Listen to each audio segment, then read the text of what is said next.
Hello and welcome back to the You Up podcast. I'm Jordana Abraham. And I am Jared Freed. So good to be back here with you, Jordana. When we come back, sometimes there's certain episodes where we come back from like a little bit of a hiatus just based on how we tape things. Right, where I'm like invigorated. I'm like, I've got stuff to tell you.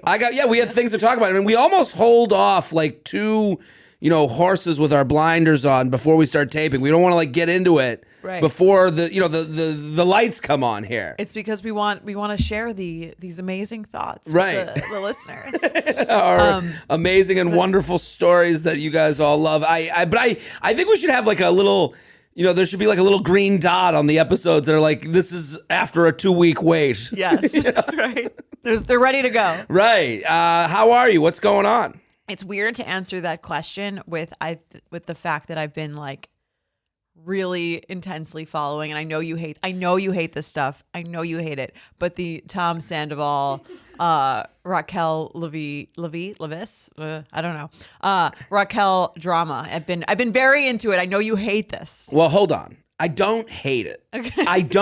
Just because I have thoughts on it doesn't mean I hate it. Just because I'm not a fan of the show. I used to watch Vanderpump. I remember Tom. I remember, and please, I'm sure you're an expert now. At this point, after my intense Instagram scrutiny. Yeah. So, detective. Well, it does play into the theme of the show. It does, which it plays into the theme of the show, and then what we're going to talk about later, the article we're going to talk about, all kind of comes together a little bit. Totally, because it's so can you explain what happened to the listeners? Yes. Catch people up in a very high level if they've never seen the show. This is going to be tough. I know. I did see a TikTok the other day of someone like just going on the facts. Yeah. And I was like, this is actually very helpful. So I'll give you the facts. Okay. As you see them, alleged facts. As I see them, right, with my with the coloring of my opinion probably somewhere in there. As someone who has never met these people. Yes. Oh, that is not true. I actually have met them at a Vanderpump Rules event that I went to years ago. Like a cast party or like a Bravo event. So you are actually more qualified than 99.9% of people who have weighed in with their opinions. Still extremely unqualified. Right. But I guess I had like a 30-second interaction. So yeah. You're at the top of the heap. Okay. I'm sure they remember me. Right now, they're wondering, what would Jordana do? Exactly. And a lot of them have been in the Betch's office for like interviews on our if you guys don't listen to our Mention It All podcast, it's our Bravo podcast. You guys should check that out because that has a very detailed rundown. 'Tis the season of all that's going on. So Vanderpump Rules is a show that's been on, I don't know, over 10 years, maybe 10 years, long time. I binge watched a bunch of seasons, and then I now have consistently watched every season. It's a really entertaining show where the characters are kind of like show very little growth and are very immature, and so it's very entertaining. Would you compare it to kind of the new version of The Real World? Like it's just like a bunch of young people kind of fucking, kind of not in this one contained space, but without having them locked into that contained space because they work together. That was the Real World. The premise of The Real World was like they live together, they work together. Let's see how these people interact. That's kind of what the Vanderpump Rules is doing a new version of. Basically, it's a spin-off of Real Housewives of Beverly Hills. Right, because Lisa Vanderpump owns a restaurant. These are the people that work at the restaurant. Or used to work. At the beginning of the show, they work there. Now they're all like rich from the show, so they don't really work there, but the show is still about them. Right. So basically, this longtime couple, Tom Sandoval and Ariana, I don't remember her last name. I'm a huge fan. They've been Ariana been cheated on, bitch. Yeah, exactly. They've been dating for like a very long time, over 5 years. She's like not really into like marriage or kids, but they live together. They own a house together. Okay. And they've been together a while and like seemingly quite happy. And then so basically the drama high level is that we find out on Friday that Tom has been cheating on Ariana for the past 7 months. Okay. With Raquel, who is the ex-fiance of his good friend James Kennedy. Right. Who were engaged last year and then broke off their engagement. Okay. And he also it's not about the pasta guy. And he had helped plan their engagement party. It was like a whole thing, like they're all very good friends in this world. Okay. It's all very intertwined. Yes. And there's just like a lot of people, everyone on that show is like very mature and it's very strong opinions and very like vocal, and they're all getting really into it, and it's all very messy, and it's all playing out for us all on the internet, which is why it's so captivating. Right. And so Tom, I remember him from the show when I first watched it. He had a whole thing with Sheena. Wasn't he dating someone else? He was dating. Was it? No, it wasn't Sheena. It was Kristen. He was dating Kristen. Kristen, who kept having different haircuts. Yes, Kristen, complete lunatic. She got kicked off the show a few years ago. Kristen, I remember, didn't know what to do with her hair. Right? Am I right about Kristen? She always had a different do, and you could tell. Maybe. Am I thinking of the right person? I don't want to take us off track. I don't remember her too much because she was on the show for a long time, but she and Stassi got kicked out in 2020. Okay, so but I remember when he was dating Kristen, he was like this, like, well, it didn't seem like an aspiring model / actor. They're all, because also the premise of the show is like they all work at a restaurant in LA. Right. They all want to be like many people in LA. They're all working at this job because they really want to be famous or models or actors, and so they're doing this to kind of pay the bills. And they made a reality show around it, which is the premise. Great idea. Right. So listen. So this has been going on, and it is interesting to watch. First of all, from my perspective, I don't watch the show. I had in the past, but not really a fan.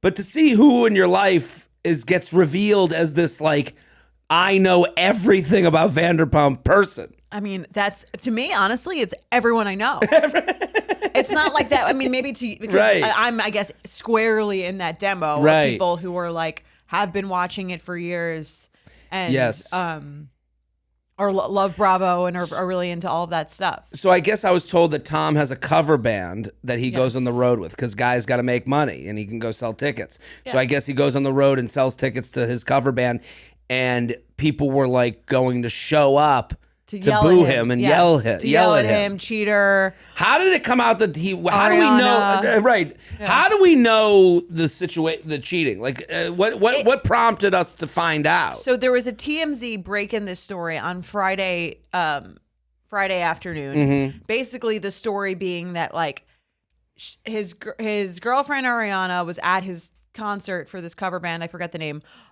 He drops his phone. Yeah. She grabs the phone so that it doesn't break. She's like in the front row, like, you know what I mean? Like the groupie-esque in the front row, like dancing and cheering. She grabs his phone. She's in there. She's singing with the crowd. Supportive. She's singing, Uptown Girl, whatever the cover is. So she's singing the cover or whatever with him, grabs his phone, somehow sees that he has these texts that are videos of like a screen recorded FaceTime of him having like phone sex with this girl Raquel, who is the other member of the show. Okay. And then apparently this very same night, the girl he's cheating with, Raquel, was on Watch What Happens Live. Okay. So who sends it into TMZ? Does Ariana send it in? I think Ariana realized she probably told everyone around her, and then like it's not going to not get. She didn't keep it under wraps. So I guess and also they're filming right now. I guess right. So this is going to be part of the show, which is interesting as well. So when I hear a story like this, I go, oh, guy cheated on his girlfriend with woman they are friends with, and that's the top level thing.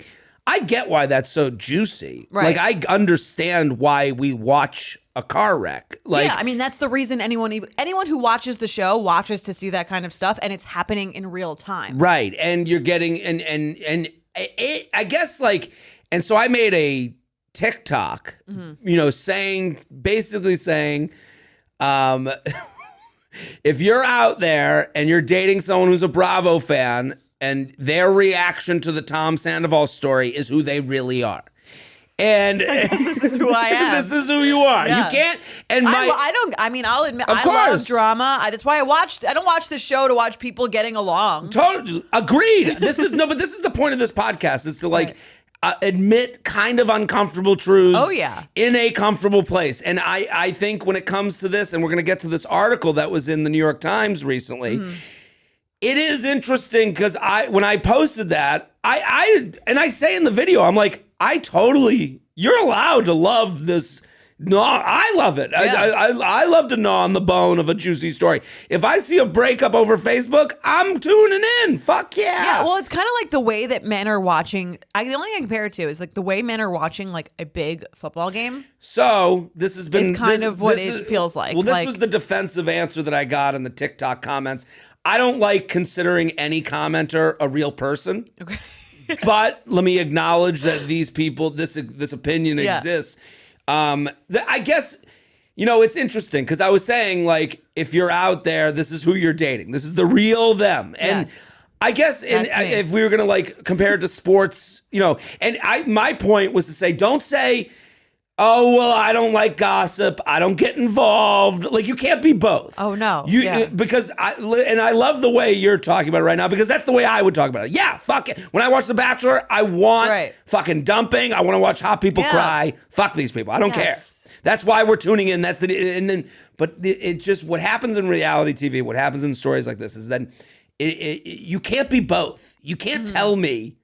I'm not above any of it at all. Right. That was the point of the video. But then people writing it, well, this is like fantasy football. Well, yeah, I guess, I would say the same thing to a woman. Like the guy who if your boyfriend, all of a sudden the Eagles game comes on, he has a face painted and he's spitting on Santa Claus because he's wearing the opposite team's jersey. Yeah. That's who your boyfriend is. Yeah. So this is one of the, so you know what I mean? Both are crazy.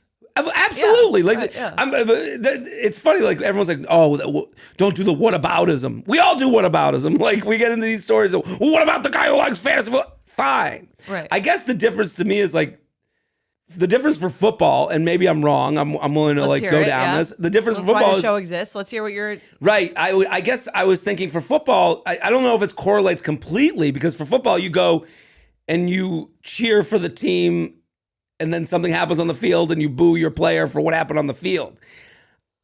I don't then go to their place of work and make sure that they're evil because they missed a catch.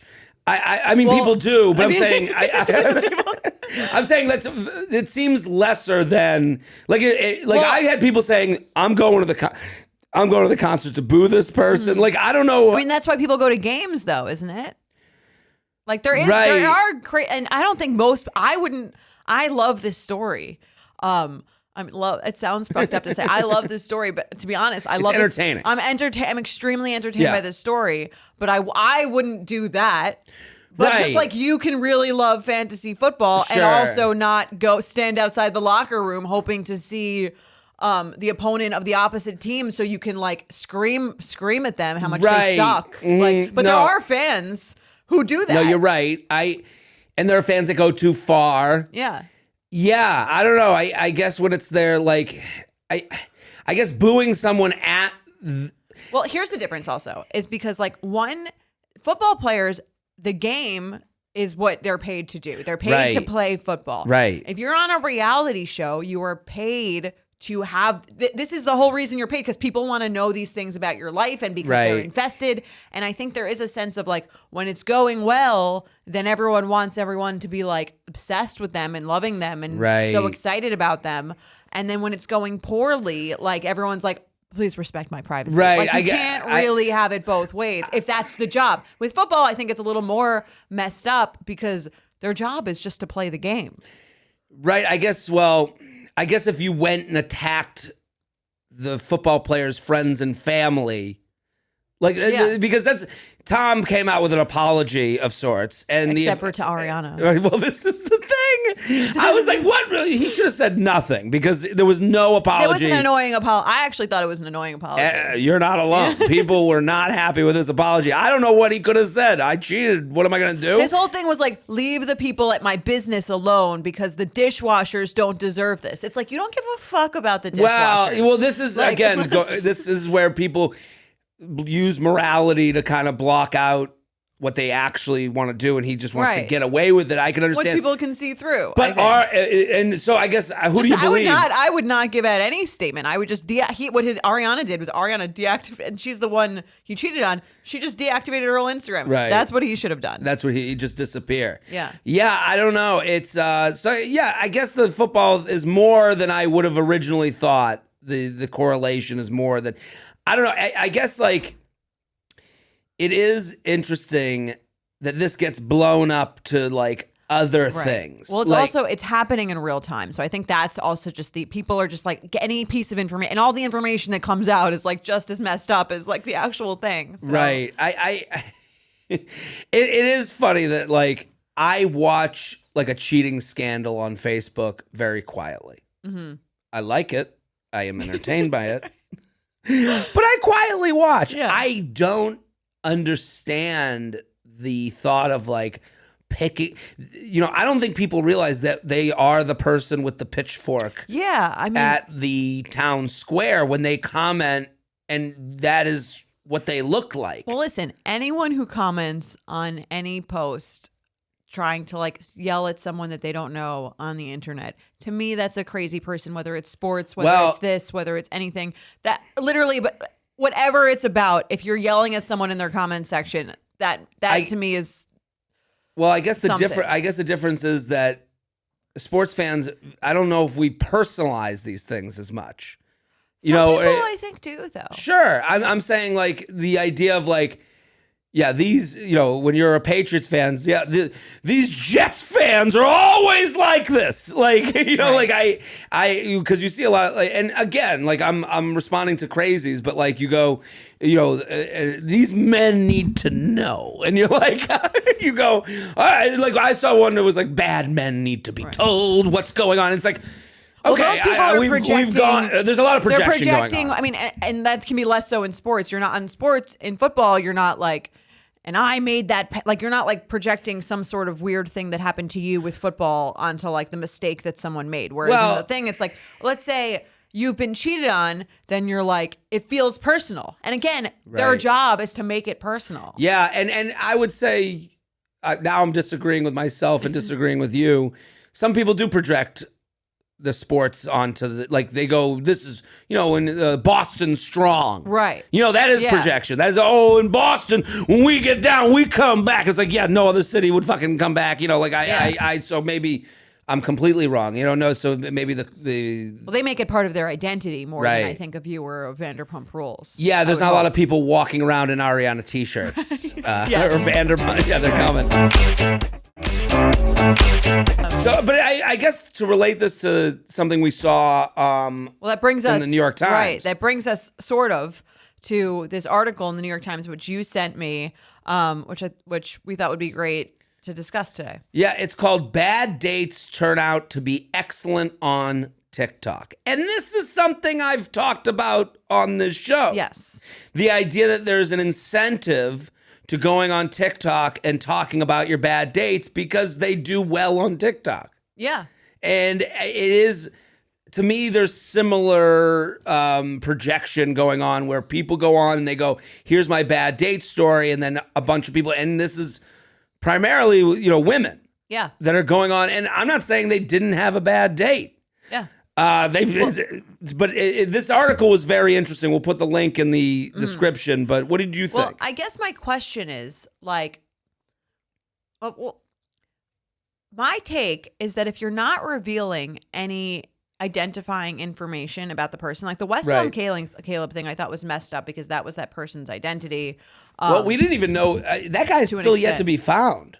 We're still looking. Yeah, we're still looking. The search party's out. I think when you're revealing identifying information, that's where it crosses the line. But I think it would be hypocritical of me to say it's wrong to talk about your past dating experiences to gain listens or follows or watches. Like that is what we do. Like if you look at what sells, like happy relationships don't get any. No one cares. That was the thing that I kept coming back to. Are we doing the same thing as these people that they're writing about? Mm-hmm. Because I had a very icky feeling from reading this article.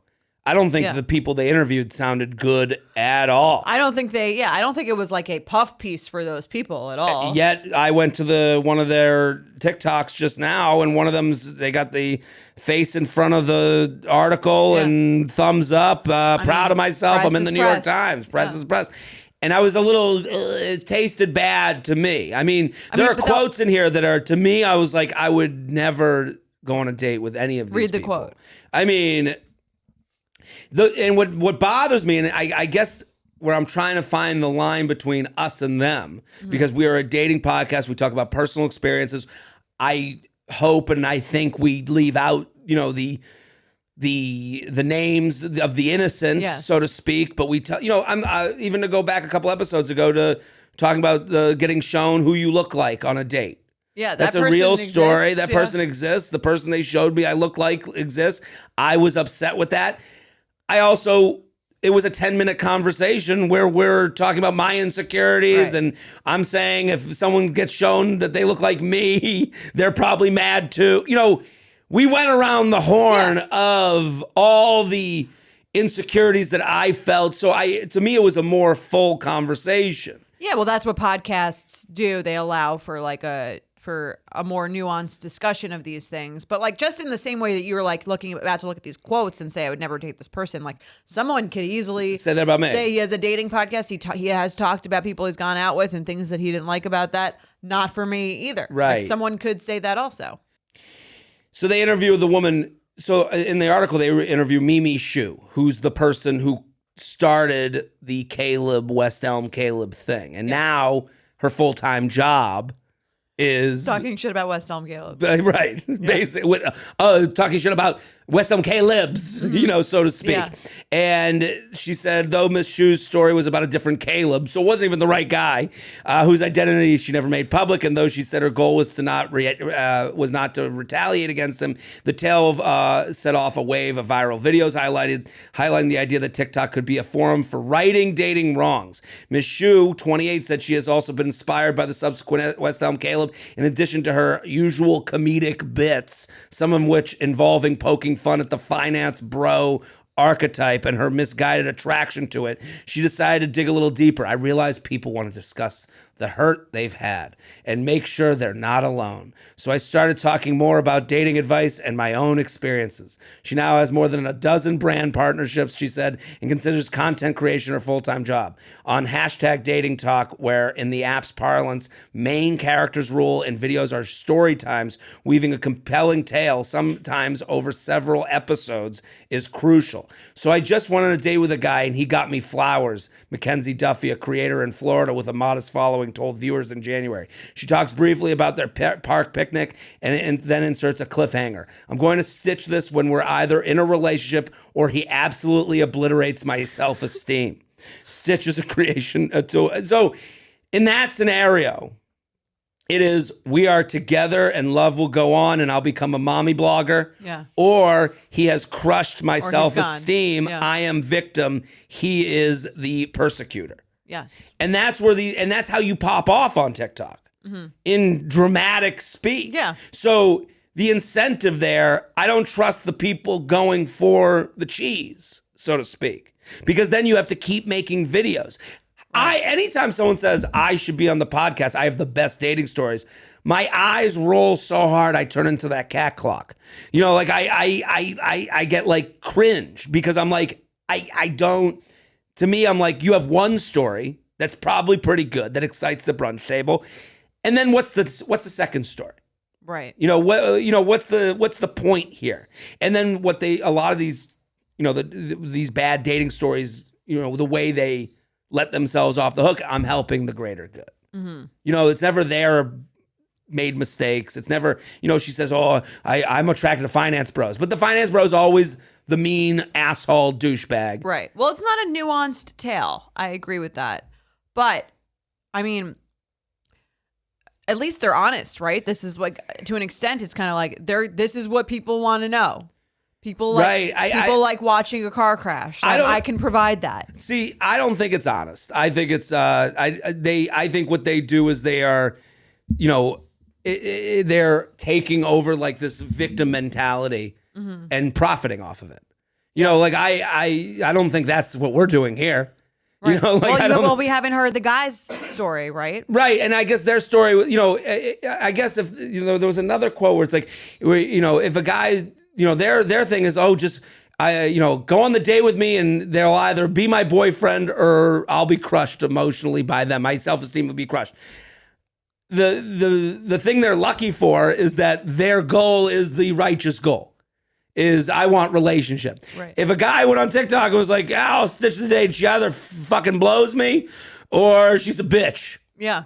That's kind of, to me, that's the same thing. Even though it's in a world of, that's not righteous and good, but it's like relationships are more righteous than having.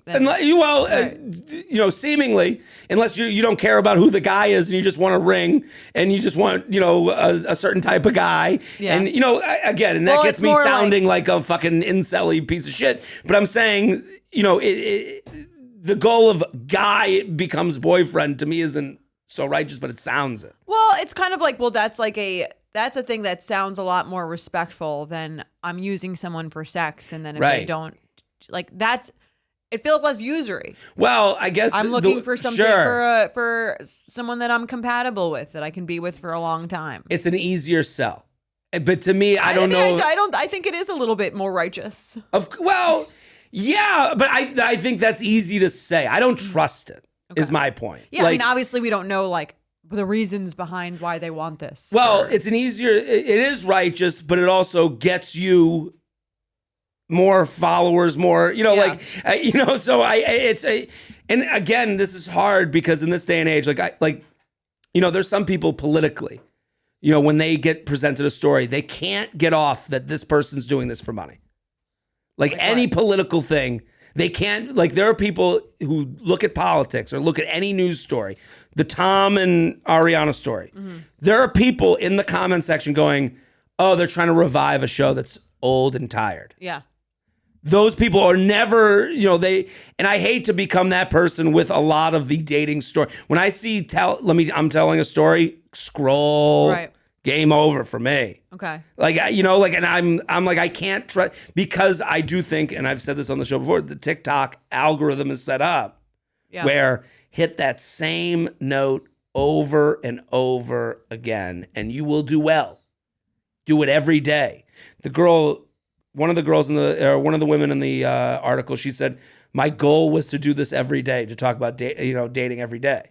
After the video went viral, she tried the video twice. It didn't go viral the first time. She had to tell the story again to make it go viral. I wonder what she changed from one story to the next. I mean, here's the thing. I see what you're saying. It's like, I wouldn't want to date me either. To an extent. But I think but the way you're talking about, I would want to date. Mm-hmm. The idea of hey, I'm telling you, this is a gross thing. No one wants to be seen eating at McDonald's, but we love McDonald's. Right. I don't want to be sitting there with the T-shirt on and the Burger King hat on. I want to be known as, but it's something. It's something I like. Yeah. It's junk food. I think the acknowledgement. I think what happens, and this happens in Bachelor universe a lot, where it becomes this morality thing and gets extended. That's where I kind of go, because I don't know, what. That's like with the Taylor Swift thing, right? Right. When we did a whole, I think, breakdown of that, where it's what does well for Taylor Swift? These 10-minute video about this guy who she didn't mention, but we all know who it is, who has wronged her, and you're kind of on the one hand, is she taking advantage of this situation, especially 10 years later? Mm-hmm. But on the other, it's not her fault. That's what sells. Right. I know, but she's playing the game. Yeah. But you'd prefer an interview where she says, yeah, the people love this song, and I'm going to give them what they want. Right. It's hard for me to trust Taylor's all about the art and heartbreak when she's in a commercial for Chase Bank as well. Yeah. No, this chick makes money. Yeah. But I mean, that's what I'm saying. I think there's a little bit of all of us in both people. That's why it's relatable. That's why it does well, you know? I mean, but there's another quote that I want to read right here, because this is really where it got me annoyed. Okay. Let's hear it. So still some creators hope men are listening and heed what may be an implicit warning in many of these videos. So this is now a threat. Okay. Okay. Be good. by my standards that I'm not going to tell you about. Are they outing these people? There was one story where she says the guy got in his car and drove away in the middle of the day. That's fucked up. It's fucked up. Yeah, no. If that happened to me, I would tell that story on the show. Of course. And I wouldn't be like, and I wonder, like, and I'm sure he had a good reason. Well, and if you made that, it does make me wonder what happened on that date. But I agree. This guy's a monster. If you go on a date and you go, hey, I gotta go to the bathroom, then I gotta go move my car. Right. Wasn't feeling it. Right. That's out of a movie. That's almost so ridiculous to me that that's a story that I would want to hear. That's right. This person, Miss Grippo, the one who had to do her video twice.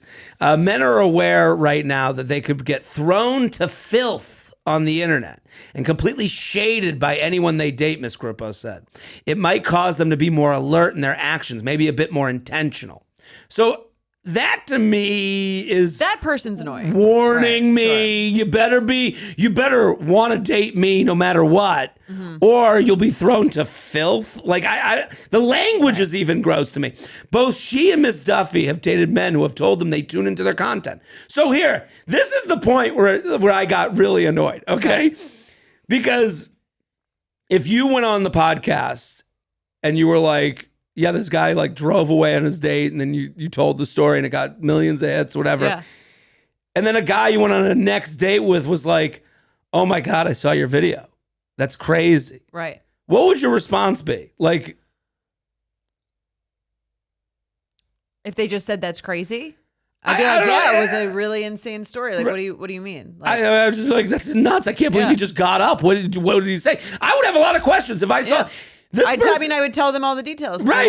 And it would be I think it would be a fun conversation to tell you the truth on a date. But this person would, whenever they say, hey, I saw your TikTok, I say, well, are you going to learn anything from it?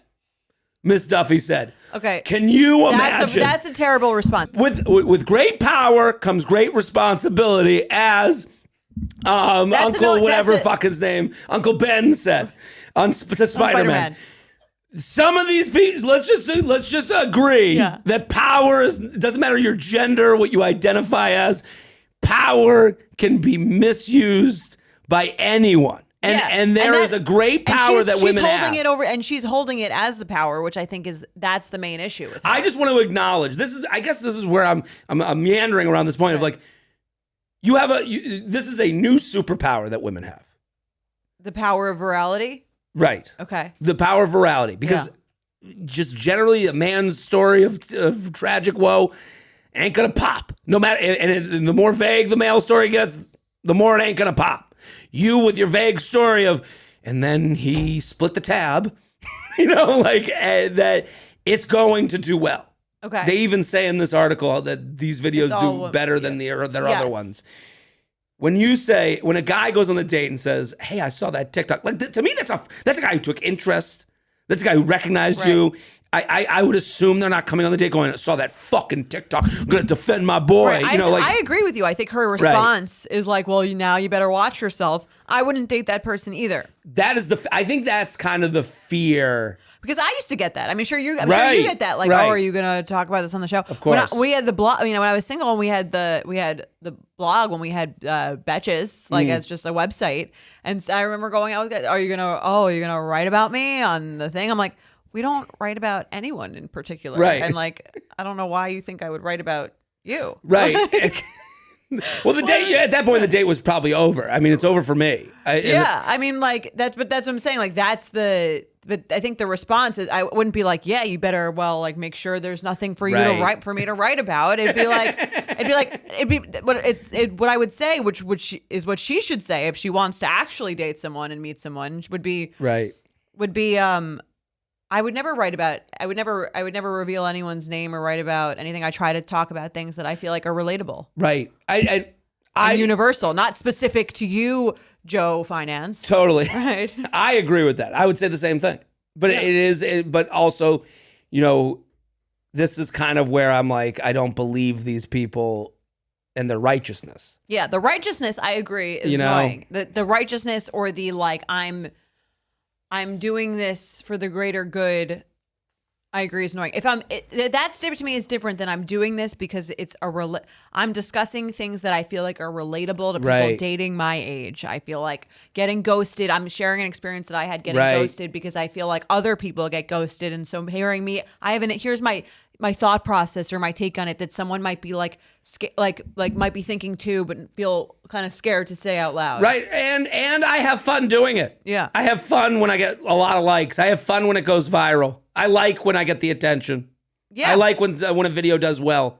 You know, like that all goes with it. Yeah, I just thought that one quote that, well, what did you learn? Right. As if you got. I wouldn't date that person either. I think I would advise anyone I knew not to date that person because that person is again saying that that they're using this as something as a warning to me. Right. Which I don't think that's the worst version of this. The best version is I'm using this to show people who are watching it who might be going through the same thing that it happens to everyone. Absolutely. And that's something we've said on this show.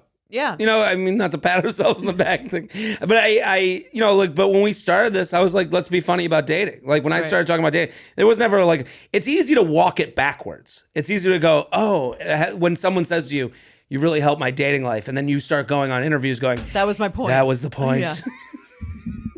All I thought about when I made that video of that guy speeding away on his Ford Taurus was helping some young women, the user next generation. Yeah, right. No, I mean, to me, that's what we do. That's a nice side. That's a nice thing that happens. But if there were no money, I don't think we would be here for 5 years if this was unpaid gig. No, we gotta fucking make a living. But it's great that I love it. Of course, that's the best part. But right, it's this was an interesting topic. Let's do some awkward sex. Let's do it.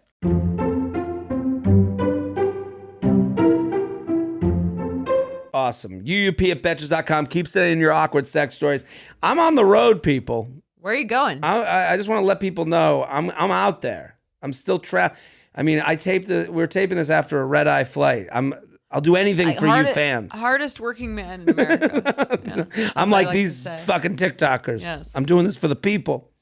Like a single mom. That's right. I'm on the road. Oh, this comes out tomorrow. If you're a subscriber, yes. Oh my God. Yeah, we're subscribing this Monday before. We usually don't do this. Very rare. Yes. Day before taping. Indianapolis. I'm there this weekend. I haven't been to Indy since I taped a COVID special there. Oh, wow. I taped all material about COVID in Indianapolis, and it was quarter capacity. So I'm back in Indy. I hope there's more than a quarter of the room full. Spokane, Washington, Oklahoma City. Then I'm coming to Europe. Europe's coming. We got to talk about that. So we got to talk about scheduling Europe, this podcast to get ahead. Yeah. Well, we're going to have to get ahead because Jarrett's going to be back away from France and the rest of Europe. Got my beret ready. Yes. I'm ready to travel, going to Dublin, Belfast, London, Copenhagen, Amsterdam, Berlin, Oslo. Then I'm going to Kansas City, Missouri, just added to the calendar, and Nashville, Tennessee. So jaredfree.com for tickets. And if you want to hear me talk more about Bravo, because that is a passion of mine. Yes. You can listen to me on Wednesdays on the Mention It All podcast. I mostly talk about the Real Housewives of New Jersey because I'm putting my college degree to work. I have a strong... I minored in Real Housewives of New Jersey with a concentration in Teresa Giudice.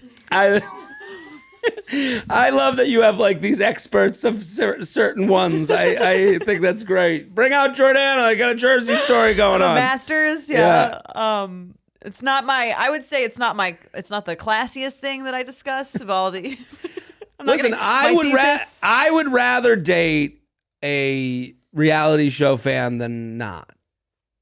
Yeah, those people are fun. Light. The ones that get it. You're too good for a reality TV show. Get the hell out of here. Right. I've heard that there's script writers. A friend of mine said that a lot of script writers, they for TV, they watch these shows because they're the best. They're real conversations. Things that would really happen. Yeah. So to help them write scripts. You should go back to Vanderpump.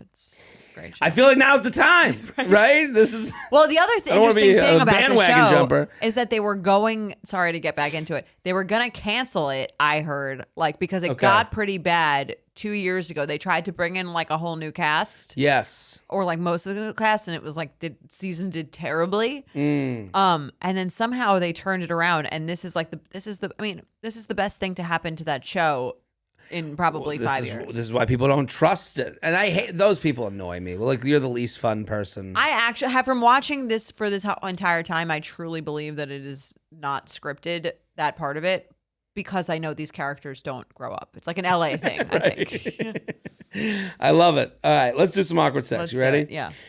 Hi, J&J, writing in with an awkward sex story I think you will enjoy. So 2 summers ago, I was around 23 at the time. I went on a Hinge date with a guy a bit older than me. I think he was around 28. We went out for sushi and drinks, then to a wine bar for more drinks. I was feeling pretty tipsy by the end of the date when he asked if I wanted to go home with him to hang out more, aka hook up, obviously. I was feeling the wine at this point, was honestly just horny. Okay. I was feeling the wine at this point and honestly just horny. So I agreed, and he drove us to a house about 15 minutes from the wine bar. Before getting out of the car, he informs me that he's currently apartment hunting and he is staying with grandma for the time being. That's a late reveal. Yeah. I would like to know pretty early. How does that not come up on the date? Which date was this? This was the first date? First date. They're drinking wine. There are 2 different bars. You never mentioned once. Hey, I live with Nana. Yeah. Before getting out of the car. Right. I mean, I guess you could. He really needed this. Right. I mean, he wasn't gonna let fucking Meemaw get in the way. I was like, okay. Didn't have the time to argue. Before I know it, we're in his grandma's living room watching TV. He even had to excuse himself to say goodnight to poor Grammy before making a move on me on the couch. We had a few more drinks. I mean, on the one hand, kind of sweet. Very sweet. I mean, it's better than him being like, Grandma, what the fuck? Get out of here. I'm trying to fuck. Do you know what I mean? I do like that more than if he were rude to his grandma. Right. He's like, I gotta say, I don't want to be. I want to be respectful of my. I'm gonna go tuck her in. I'll be right back. Gotta help her apply her dentures. Right. Hey, Nana. Just wanted to say goodnight. Yeah, just gonna tuck in. Everything good? No, it's a friend. I'm just imagining. No, it's a friend. We went on a date. Yeah, it went well. Yes, she's Jewish. That would be the question. Right. Yeah, no, we met through a friend. No, the friend, you know her, Rachel. Okay, good night, Nana. I gotta go. Yes, I'll have breakfast tomorrow. I love you. You're in the other room, you just hear big old kiss. He kisses grandma, then kisses her. It's so funny. He even had to excuse himself to say goodnight to poor Grammy before making a move on me on the couch. Now that Nana's been tucked in. The real fun starts. Right. We had a few more drinks, and by this point, I was definitely feeling drunk. Eventually, we made our way to his bedroom and started hooking up. I had to pee, so I excused myself to the bathroom. So I had this running joke over this particular summer where I'd record the bathroom of my Hinge dates on Snapchat and send it to my friends jokingly as a Hinge date bathroom tour. Again, all these women going viral. It's her friends. I get it. It's on Snapchat. A little clowny, but I think it's fun. I get it. And I would whisper funny things about the bathroom. So of course, I started recording myself in the bathroom as a tour of my Hinge date's grandma's bathroom, making comments about his grandma's decor, style, etc. If I am a grandma one day and my grandson brings in some hoe who's talking shit about my bathroom to her friends, yes, I will find her. Right. This is. I'm just imagining this happening to me, as the grandma. Look at these fucking towels. She'll start making fun of me. Look at her old taste with this old hag. Right. I'm putting myself in grandma's shoes. Right. Fucking Gen Z bitch. Right. She's going around taping. Yeah. Oh, grandpa must have died from this poor taste. Right. At least I own a home. Yeah. I was also wearing his oversized basketball jersey and looked completely drunk and ridiculous in the video. Disclaimer, I know no one uses Snapchat anymore, but I was 23, cut me a break. I don't understand the disclaimer. Like, I mean, I guess people don't really use Snapchat. No, but I'm saying, okay, you use Snapchat. If she did it on Instagram, would be the difference. Who the fuck cares? Yeah. Okay. I guess you're worried about all that judgment that you're giving out too. Snapchat seems like the perfect forum for this exact type of thing. This should disappear. There's no reason for grandma's bathroom to go viral. She had a group of friends that she was sending this to. Yeah, the Snapchat group. Yeah. I then went back to his room and we proceeded to have sex. It was not good, by the way. That has nothing to do with the story. Unnecessary, yeah. Immediately after, he rolls over and opens his phone. He starts cracking up and says to me, "Why is your Snapchat story of my bathroom?" I had accidentally posted the video I meant to send to just my friends on my public story. We had added each other on Snapchat before the date. I wanted to die of embarrassment. I just played it off saying, "Oh, I meant to send that to my friends." He thought it was funny, but there was no way to escape the awkwardness. I immediately called myself an Uber and left in a hurry. I never saw him again, LOL. Sincerely, over the river and through the woods. Wow. What do you think? I like this story. It's a good story. Yeah. It's fun. It is crazy. I mean, weird on his part that he wouldn't tell her that he lived with his grandma. It shows the lengths men will go to for sex. I mean, like the idea that he never mentions it. And then last second, oh, by the way, there's an 80-year-old woman in the house. Would you have done this? No, I don't. I hope I wouldn't. I don't know. If let's say you're 23. I don't think so. Would you bring someone back to like your parents' pool house? Yeah. I guess that's separate. Right. What if it wasn't? What if when you were staying with your parents, you were in the house? I guess I would. I probably would. My parents, I don't really, but I would, there's this mentality of like, we'll figure it out later. Right. We'll figure it out in post, there's this mentality of like, I'm here with a woman. I already got her to say, yeah, I already did the clothes. Okay, we're here. This is it. It's happening. She's hot. I'm into this. Yeah. She's into me, and it's like, who cares? Nana will fuck her. She's dying soon anyways. I do understand she would want the mentality. This for me. Yeah. This is her Hanukkah gift. Yeah. I'm trying to decide if I would be into this for my grandson. Yeah, how would you? Yeah, right. I guess I don't know. I'd be like, is she gonna steal from me? Right. You let a strange woman into this house. That's right. Jared. I mean, the thing is, I've come to learn how annoying my mom would wake up a pin drop. Start asking questions. What's going on? Right. I went home for my dad's 65th birthday. I got hammered at the party, okay? My brother and his fiance, they ordered pizza. I don't know. I was like, there's pizza to be ordered in Boca? This pizza came.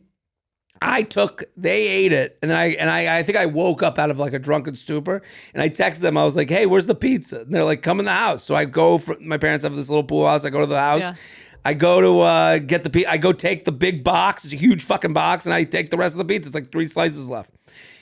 I wake up. Brought the whole box back. The whole box. I wake up. Box is next to the bed. Pizza's gone. My mom. The whole day. Where's the pizza box? Where's the pizza box? There was a box in where I want to know. You didn't want to tell her? What was she gonna? I threw it away. I got rid of it. I got rid of the body. Right? Where's the box? You couldn't let go of the box. Someone must have stolen it, Mom. Yeah, she was worried that I threw the box away and didn't wash it first. Like she washes garbage before. She doesn't want the animals to get in there. This is her whole thing. I don't the iguanas.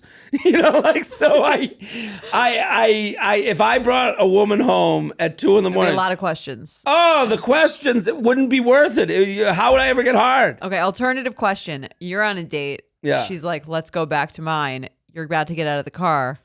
By the way, I live with my grandma. Totally fine with it. That isn't even like I'd be like invite.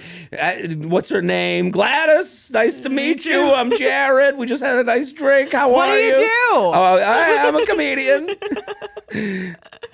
Then she'd probably be like, right, get him out of here. Yeah, get him out of here. Is that your full-time job? 401k. How do you make money doing that? You tell jokes? You like a Jerry Seinfeld? No, you know. Ashley, what are you doing? Right. What do you? Yeah, but I would handle that. That would be easy. Okay, so you're fine with it. I think I'd be. How nice is Grandma's house? Let's say she's living. He's saying she's it's living temporary. well. He's saying it's temporary. I think that's That's an important preface. Well, he says it's temporary. It's first date. Right. And he's not revealing this until the last possible fucking second. We don't know what this guy's talking about. Moving out any day now. Yeah. The paper's coming through. Just gonna sign some. I think it'd be funnier if he was just like my roommate. That's funny. Well, I think it'd be like, to me, I respect the guy more if like opening line is like, yeah, I have a roommate. It's my grandmother. Like that's like, yeah. Then it can be like kind of fun. Like we made the decision together. Right. Like it's almost like we don't even care. We're gonna go back and. Right, that's where he becomes a kind of a monster. Right, to do it at the last possible second. Sneaky. And then I gotta kiss my grandma to bed. It's like, do you? I don't believe anything at this point. You've held. This is a big piece of your life right now. Yeah, it's the difference between like I've got an early meeting when you're talking, like when you get to the date and you're talking about your day tomorrow. You got a crazy day tomorrow. Besides, like you just had sex. By the way, you got a crazy day tomorrow. Hey. So you getting that Uber? I got a big day. Same situation. And I've been in both. Yeah. I've been, and in that situation, I relate more to it, where it's like, I do have a crazy day tomorrow. I do want to get a blowjob. I forgot to bring this up earlier. Both things can be true at once. Well, it's better if you bring it up If I had brought it up earlier, I wouldn't feel as bad as, hey. It feels less personal. Right. Yeah. So timing is everything, as they say. Did you have a name for this? I didn't. What did you have? I had what over the river and to grandmother's house we go. I mean, to grandmother's house we go. That was really what I was thinking the whole time. Yeah. But big boomer energy. Right.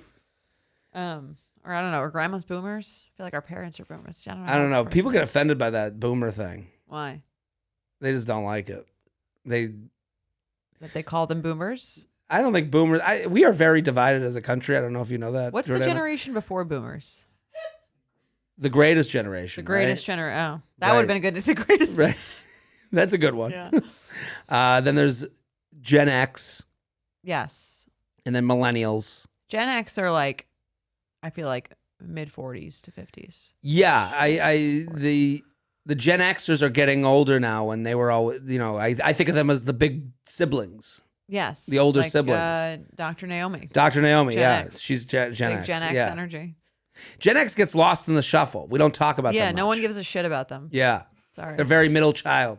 Well, it's also, I think they're very irrelevant to our lives because they're like, unless you have like a sibling that's like 12 years older than you, they're like too young to be your parents and too old. They're too old to be your siblings. Right. They have like 15-year-olds right now. Yeah. And I have no relation to anyone with a 15-year-old. Exactly. It's just the wrong, the invisible generation to us. It's funny. I went to Irvine, California. I did shows there. Thank you to everyone who came. The shows were great. But I posted this video about Irvine as a town, and the town, the part of Irvine that I saw. Let me say that. Okay. Because I know there's like the OC has like Laguna Beach and Newport Beach, all these areas, but when I was in Irvine, I was like, oh, I can see how this town got built. Okay. Like it's this huge mall, and it's like you're gonna never have to leave Irvine. You can eat here, you can work here, you can fuck here, you can play here. And I said it's kind of sad now. Like it represents a time in the world that I don't. It represents like a time gone by, a bygone time that people wanted that. Like, I don't think our generation is looking to eat where they fuck, where they play, where they, our generation is like, I want to go to Indonesia, right? So I want to be, I want to live on a hot ton of water. Yeah, they don't want everything from their one little town. Right. Yeah. But then all these comments, so I put it on TikTok, and again, to go back to commenters, and I hate to even give them human qualities, but the defense it was from so many that age. Yeah. Of like, it's a great town with a great school system.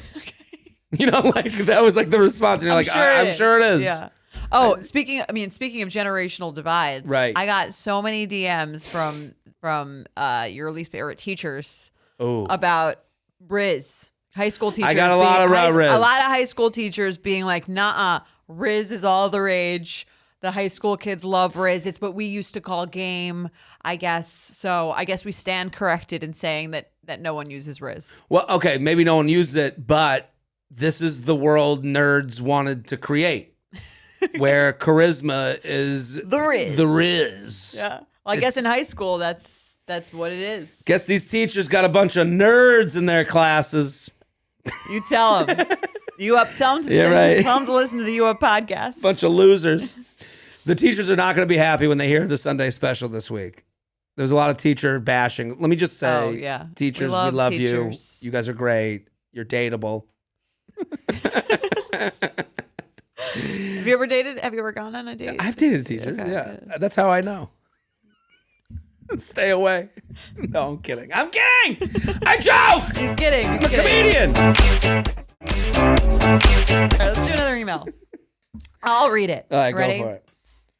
Dear J&J, I'm a longtime listener and lover of the pod. In the past few years, I've been in and out of several romantic relationships / situationships, but one constant as I've navigated those has been you up. Wow. This sounds like it sounds like they're giving a speech at like the you up wedding. Right. The R story. I've been through highs and lows and good times and bad times, and the one constant has been the you up podcast. And I've also sent several episodes to friends when I didn't want to have to give them tough love myself. Love so it. thanks for that. That's what it's all really about. The best, the highest utility of this kind of thing. It's like, I think you're doing this completely wrong, but I'm not going to be the one to tell you. Here are two people that agree with me that don't know you. Yeah, exactly. And now I've recently been dealing with my own relationship dilemma that I'd love for you two to weigh in on. My boyfriend and I are in our 20s, have been together for about 2.5 years, and are planning to move in together this summer. For context, we were living in the same city for the first year and a half of our relationship and have been doing long distance for about 8 months now since he took a job in a different city. We plan to get a place together in the city that he's currently living in. Enter the dilemma. I can't shake this feeling that when we move in together, my whole life as an individual is over. Talk about being excited. I know I'm prone Can't wait. I know I'm prone to overthinking clearly, but I'm worried about maintaining my sense of self as a 20-something experiencing life with a partner for the first time. When I think about the decision of living with my boyfriend, it feels right. We're taking this step at a younger age than is typical, but it makes sense for our relationship. We both have discussed wanting to eventually get married and a very loose timeline for this, and that makes us both excited to think about. But I also don't want to give up these years of fun and personal growth that I think are really important. I'm torn between my desire to settle down and a feeling of wanting to make the most of my quote-unquote youth. So, what do you guys think? Can I do both? And how do I keep making the most of these years while I'm in a relationship, and especially living with my boyfriend? Jordana, as someone who has lived with your significant other for years and is now married, have you ever wondered about being your own person? Me? One half of the Marinellis? I don't even care. And if not, how do you avoid this? And Jared, I know you've experienced living with a significant other and without. Did you feel a big difference in your ability to develop as an individual in the different living situations? I'd love any thoughts and advice on this. Sincerely, a betch who wants to do both. Okay, well, I appreciate the email. There's a lot of thought going into this move-in. To me, this is like, I understand the question. I think it's a much more pointed question. I think she's like, the fact that that she's moving long distance, she's moving out of her city, right, is the biggest thing here. Right, she's moving to him, right, to make this life. And I'm sure she has less friends in the new city than she has in the current one. Where you probably know maybe just one person, maybe more. At a minimum, it's your boyfriend. Right. At a maximum, it's probably not a lot. Yeah, because to me, it's like when you move into with someone in the same city that you both live in, it's kind of like the idea that you wouldn't just continue to live your normal life that you were living before then, just happening to live with someone, is kind of like obvious to me. Right, just because we moved in on Tuesday doesn't mean I cancel my girls' night on Wednesday. Right. Like to me, there wasn't that big of a difference for me personally in my own situation, just having already had my entire life set up here anyway. But for her, I think this is a very good question as it relates to like moving for someone. Right. And that is hard because and the moving, you're right, puts this like next chapter to it. Right. You know, it makes it even more because I didn't relate to the email as much as you had to figure out how to develop as an individual. I mean, isn't that what this podcast has been all about? Just me saying that stuff out loud. I don't know, like the idea of where you're moving, it's like, okay, well, now the next chapter begins. Goodbye, friends. Goodbye, family. I'll be living in this apartment. Right. Yes. We'll be having date nights and monthly sex appointments. Like, it doesn't have to be that way, but I can understand how it would feel that way and get that way. Yeah. Because there's no one else. Like, if you don't have there's a crutch. This person's because you're moving. Right. And moving to a new city, it's kind of like if you weren't dating, if you just moved to a new city, single, you would probably be exploring like the whole city, doing everything, trying to make friends, trying to like meet people, trying to do stuff. But if you're living with someone that you're like if you're in a relationship and you're living with that person, I could see why you'd be like, well, I don't know if I really need to like go to this. You're taking less chances, right? And like trying less things, probably. You're more comfortable, yeah, right away, but not really growing. Yeah. I do think we underrate how long it takes to get used to a city you're living in. Completely. I think we underrate. Yeah. Like I remember like when I was like 4 years in New York City, I was like, oh, I get it.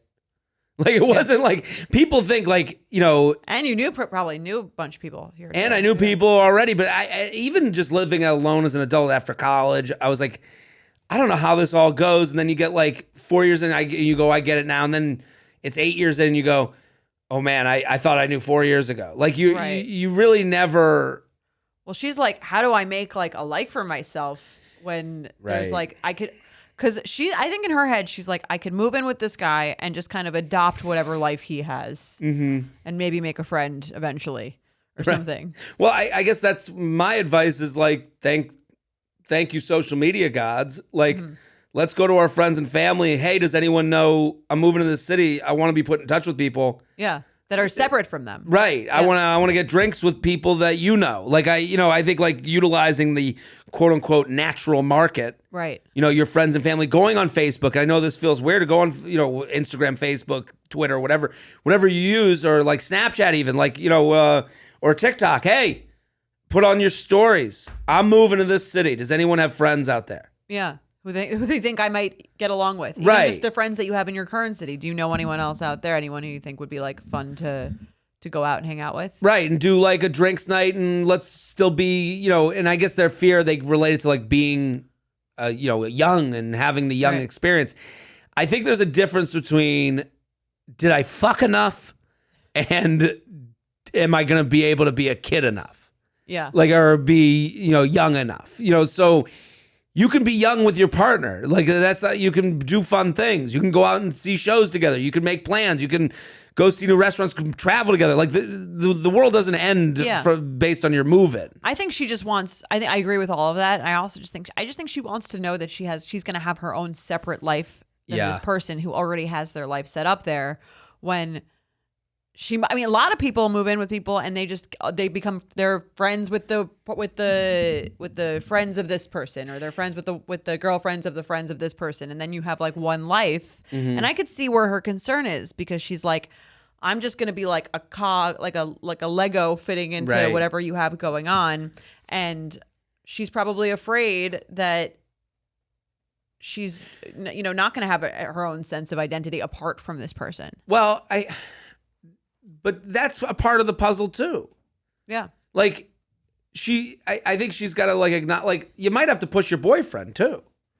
Like guys are not a lot of like, let's do drinks with their guy friends. Let's do a double date. Yeah. It's just not a lot. Like if I meet up, there's like one friend of mine that I'm like, hey, what are you guys doing this weekend? Him and his wife, and we got this, and this. Oh, hey, I'm downtown. I'm down. Everything's very loose. You're not setting up like. No, there's no dinner. There's no. I'll make a reservation for the. I have never made a reservation for a group of friends to get together. Okay. And. I wonder what your group chat is talking about you. Like Jared. Jared never makes it. Up. Just shows. No, I didn't even shown up. Yeah. You know, like I don't even do that. This reservation doesn't exist. Right. So I think that could be scary too, where she's like, he only hangs out with people like it could be just them too. Yeah. Like he's not. He might like, not have any friends either. Right. Well, that's a problem. Or he doesn't really make an effort with his friends. Yeah. I know I don't. So I think like, male friendship is just very. It's different as far as like there's a lot less structure. Like it even goes back to this email of moving in. Like I remember when I moved to New York City and you talk to women about their roommates and there was this like need for the roommates to like do stuff. Oh yeah. Right. You're like a team. A team. Yeah. And we got to decorate the apartment together. We got to have a home. And I was like, why are you making a home with this fucking idiot? You don't even know each other. Or you guys are like put together via a friend of a friend, or they were like friends from college. And I was like, why are you guys living together like you're married? Well, like this is fucking weird. It's because you want that crutch to an extent. Right. But then they would hate their roommate. And they go, I can't stand this person. And I never had that experience with a roommate. Like I never felt I had to like Did you live with roommates besides your brother? Yes. Okay. When I first moved to the city, I lived with a roommate and a buddy of mine from college. And there was never like a awkwardness of like, are we going to do dinner this week? Or we just, hey, what are you watching? Well, I think men are different in that way. Well, this is what I'm talking about. Like, so like this, that can also be, I would understand that she's like, I'm going in this home where I don't want to be a part of his life. His life might be nothing. Yeah. Like it might be, he's flying by the seat of his pants. Maybe he has friends, but he sees them out. Like when they're getting hammered, there's no like, and so I think she might have to encourage him to be like, hey, where are your friends and relationships? I want to go out with them. I want to go out with I want to know the girlfriends. I want to know the boyfriends. I want to know the group. I need to know the dynamic. I agree with that, especially like she's the one taking the risk here, right? She's the one moving her whole life to this city. So she could say, I'm feeling a little nervous again about not fully developing my own life and figuring stuff out. It'd be great if you could help me. Yes. By helping me meet some other people, set up some double dates, let me know what your friends, give me the rundown on what's going on with you. Right. Give me some day parties to get excited about. What are we going to do on Saturday, the first weekend I'm there? What's going to be, do we have any events coming up? Is there a party? What's the group chat talking about? What is there a group for chat? My big debut? I'd like to be presented. I think it's very important. If someone were moving in with me from out of state, I would be like trying to make them feel as comfortable as possible. Right. What level of work is he doing? Yeah. And again, even if he's not like, he didn't think of that, which I wouldn't be like, say he's a monster if he hasn't, she can say, this is my fear. I need you to help me feel more comfortable because I'm moving and I'm a little scared. Right. And it's a two-pronged solution. Yeah. It's friends and family. Does anyone know people out there? It doesn't have to be related to the boyfriend. And then it's the boyfriend. Get on your horse. Yeah. The fucking, the show's coming to town. Figure it out. Ready to play some games? Yeah, let's do it.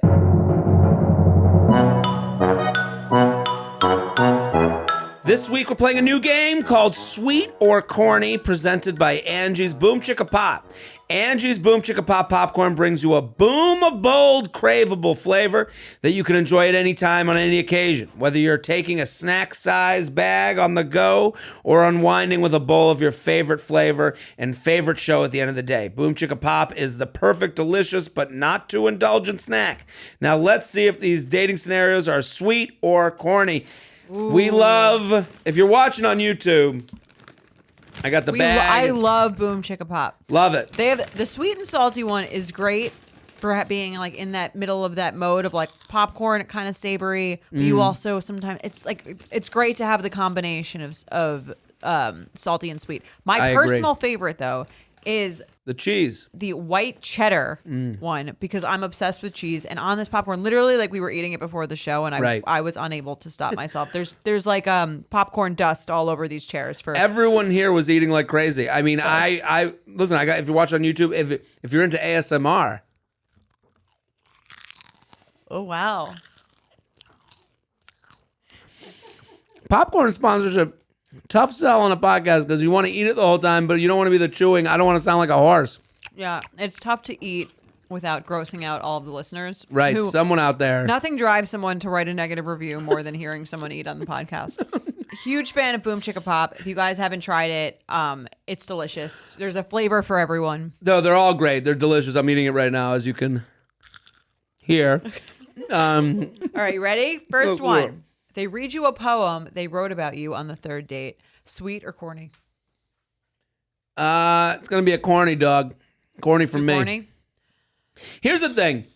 You're writing poetry on a third date, it's too soon. Like, even if I was insanely into you. I agree. That's what I'm thinking. It's too soon. Poetry, not like corny overall in the right circumstance.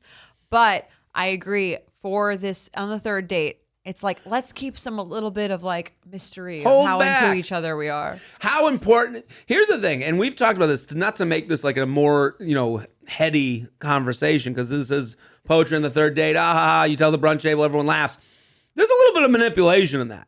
Like, if you're doing it on the third date, you're going, all right, what are you trying to get at? Like, if you really like someone, you want them to like you back. You want them to, and here's when the poetry on the third date would make sense. Here's when it would make sense. You're at your wedding. They get up to give a speech and they go, I didn't tell you this, but on the third date, I felt like such a loser. I wrote this poem. And I didn't share it with you. And I didn't share it with you. Because I didn't want to come on too strong. Right. That's respect. Yes. Me, poetry on a third date, disrespectful. Disrespectful. Wow. Corny. Disrespectful. Right? Okay. Because I would love to be on the third date with you where someone reads you a poem they wrote and then you tell them it's disrespectful. You disrespectful piece of... Roses are red, violets are blue. Fuck you! Corny, though. Corny. Yeah, okay. All right, let's do another. They post lengthy captions about how great you are on Instagram after a month of dating. Honestly, if Mike did this tomorrow, I would still think it was corny. Really? Yes. Okay. I don't need the caption. Text me. Right. Yeah, say it to me. Who is it for? So write it in a card. No, I'm like, I think a lengthy letter about how great I am, or to me, it's like, I would love that if it is given to me. I don't need it to be public. Right. Again, it goes back to manipulation. What are we doing here? Who are we trying to get? You want likes? Who is it for? Are you using me for likes? Right, that's what I'm saying. Because if it's for me, tell me. How about a month and they write you a text that's like a screen long? It's an iPhone screen long. Okay. You've been dating for a month. It's and to me personally. To you personally, it's just telling you like, listen, I don't know. I think you're incredible. This month has been like nothing I've ever experienced before. That is sweet. That's sweet. Yes. If they said it to me. Let's say you break up a year later. Okay. Would you hold that text against them? Is it their fault we broke up, or is it? They made out with their friend's ex that they never got married to. No. Oh, well, now I'm making a TikTok. Now I'm making a TikTok about that. Right. But yeah, if it's on I agree. Instagram caption, corny, text to me, or email, or card, sweet. I'm with you. Yeah. Totally agree. I'm not really into like huge public, like word vomity proclamations. I see them on Father's Day, Mother's Day. I'm like, your mom's not even on this fucking app. Put it in the card. Yeah, I don't get it. No one wants to see that shit. No. Also, that's the other thing. Right. No one wants to see that shit. Right. Like, even if you think like that's why you know it's not for. It's like it's for something else. Well, you're doing it to show the people that you know that you're doing better than them. Right. And no one wants to see that. Right. I've never seen like a gushing Instagram caption and been like, wow, like authentic display of love. When I see a gushing caption, I just click more just to see how long it went. I go, whoa. It's only about the size. I never read the whole thing. Okay. I just go, so yeah, I'm like, what? They went 1,000 words. Right. About an accountant. So what if, same situation? Oh, I'm fucking out. What if it's a text? Text I like. You're I think into it. that's Okay. like really sweet and nice and thoughtful. Yeah, and that's about you and letting you know how they think about you. Right. I guess it becomes like when does us end and the world begins type of thing. Like Right, you know, what's like the so that you want everyone to know how much. I also think the more someone does shit like that, the worse the relationship is going. well, now I'm seeing it with my friends' kids. My friends are posting how proud they are of their kids, and I'm like, there's a piece of me where I'm like, oh, cool, the kid plays baseball. No one ever used to have to see that shit. Right. Well, the people that did it were the most annoying family you knew. The one that did like the newsletter. Right. Did you ever have that family? I mean, there's like the holiday card, which gives like a brief little summary of what everyone's been up to all and that year. family got made fun of to no ends in my house.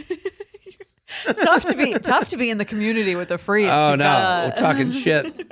A lifetime of talking shit. Working on their stand-up bits behind your back. What the fuck do I need to be updated on your family for? If I don't know you well enough for you to go, this is happening. Well, what do you think of the captions to the kids? I did read one the other day. I hope I raise a kid who thinks it's gross too. Right. Well, you get to raise it. I would imagine most kids are like, "This is embarrassing, Mom," or they don't know. Yeah, well, that's the other thing. Well, then why is it there if they don't even know? We need to bring back the scrapbook. Like people are using these pages as their scrapbook. And instead of no one needs to see that. Right. That's a business idea. That's a little Shark Tanky. There we go. I like it. Okay. You got one more? One more after I chew this All right. popcorn. They plan an elaborate picnic for your second date. Oh, that's cute. I like that. Sweet. That's sweet. That's sweet. That's sweet. Can't beat a picnic. Are there chairs? You need there to be chairs? Because I'm about to be corny on that one. Well, if there's no chairs, if I'm sitting on the ground, I think chairs get is the worse. fuck out of here. Chairs is worse because then he's like sweating as he drags the chairs like from like it's too much. I think it's like with the more they're carrying and then they're like physically sweating and like uncomfortable and we're walking. I'm like, so is this the spot? No, keep walking. You're seeing what they're gonna look like as a corny dad. Yeah, like as they're carrying all the shit. I think it makes it less sexy. The more shit they have to like drag to the thing. Like you want it to be like you walk up and you just sit. I don't mind sitting on the floor, especially if it's nice, like sunny out. I will dump her at that picnic if my ass touches You've never grass. been to like Central Park? No, I've never had a good time there. I've never had a good time at Sheep's Meadow. I think it's garbage. I think it's so annoying. The bathroom. It was like, let's drink. The bathroom's 7. Oh, yeah, you got to go to the bathroom. It's about 3 miles that way. And I mean, at least if you're a guy, for the women's line is always extremely long. The bathroom situation, I agree with you. The bathroom situation sucks, but I like a nice picnic. To me, it's always about the person who planned it wanting to tell people they did that. Okay. I don't think it's very functional. Like, let's go to a fucking restaurant where people serve us like kings.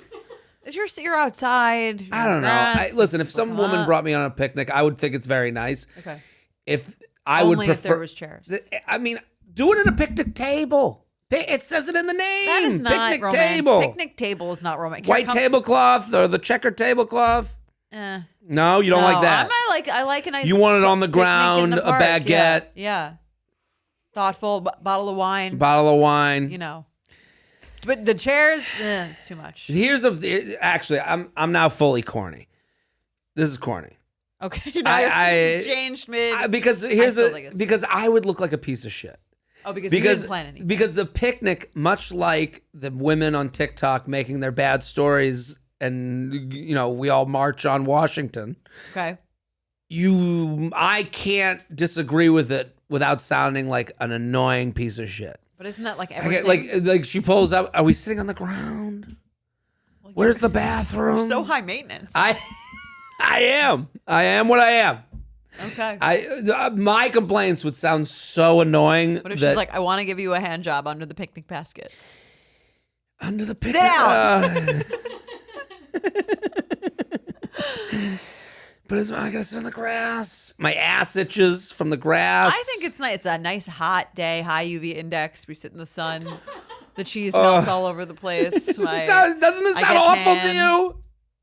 I've done it. I like it. Yeah. I've done it, and every time I'm like, I am exhausted from this fucking date. If you are listening to this podcast and you want to plan a second date with Jared, right, you know where not to go. Air conditioning. So if someone was going to plan a date for you, where would you want them to take you? Where would I want them to? I like. Okay, it would be my perfect date. Because we know no museums. No fucking picnics. museums. No picnics. Okay. We go to a corner spot of the bar. Okay. We go to a bar, highly air conditioned. Okay. Corner spot.